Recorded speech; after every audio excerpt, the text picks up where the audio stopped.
مساء الخير عليكم، عاملين ايه؟ اتمنى تكونوا بألف خير. هنعمل النهارده مكرونه بشاميل. طريق كلنا بنحب المكرونه بشاميل وما نستغناش عنها في اي عزومه او اي سفره.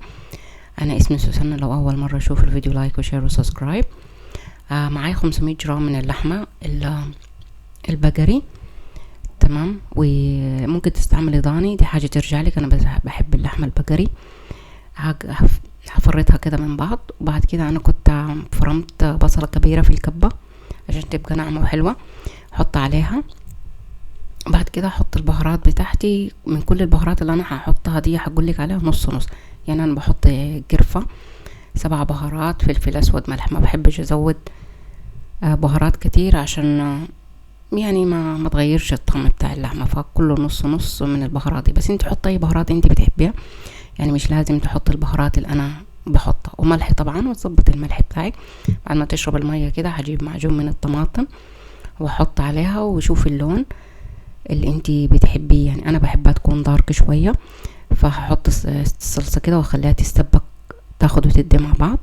وهستعمل 500 جرام من المكرونة.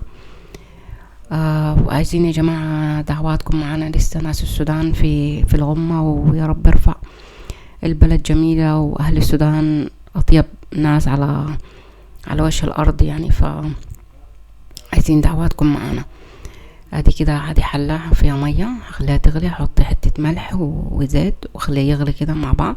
بعد كده احط المكرونة بشاميل، قصدي المكرونة تستلك. وبعد كده نشوف نعمل ايه مع بعض. المهم صلواتكم معانا. المادة الدهنية هنا نفس الكمية بتاعت المادة الدهنية. اذا هتستعملي زيت او هتستعملي سمنة، يكون نفس يعني 4 ملاعق من المادة الدهنية، يكون 4 ملاعق من الدقيق.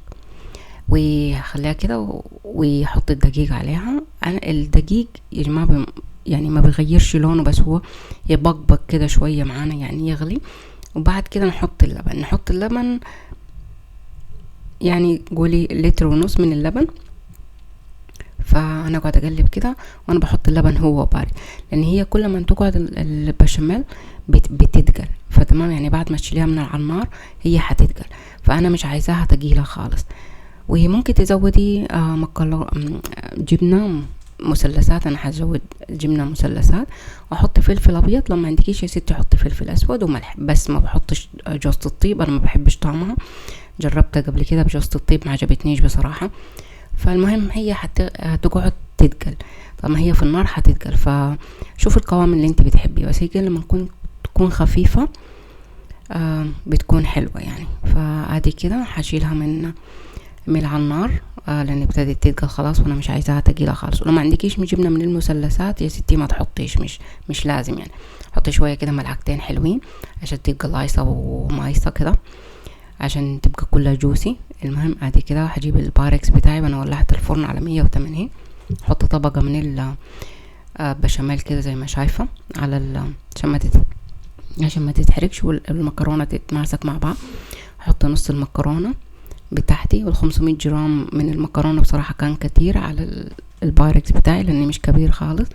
بس 500 جرام من اللحمة شليتها كلها. يعني بلاش تستخسري، كتري بلاش تستخسري. وفي الاخر انا بحطها، يعني بعد ما اخلص من الصينية معاكم بحطها شوية في الفرن حوالي ربع ساعة كده. بعد كده اطلعها من الفرن واحط الموزاريلا تشيز على الوش، وبس اخليها تدي اللون اللي شفناه في اول الفيديو وخلاص. فزي ما شايفين كده حطيت. فانا مش عارفة ايه اللي حاصل في السودان. البلد ليه مقلوبة وبيحرقوا ونهب وسرقة يعني بجد حرام اللي بيحصل في السودان وفي اهل السودان. يعني ربنا بجد يرفع الغمة ويحرس اهالينا واهل السودان كلهم والسودان نفسها. غايتوا دعواتكم يا جماعة، بجد محتاجين للدعوات كتير خالص خالص، ان ربنا يرفع الغمة عن اهل السودان وعلى السودان نفسها.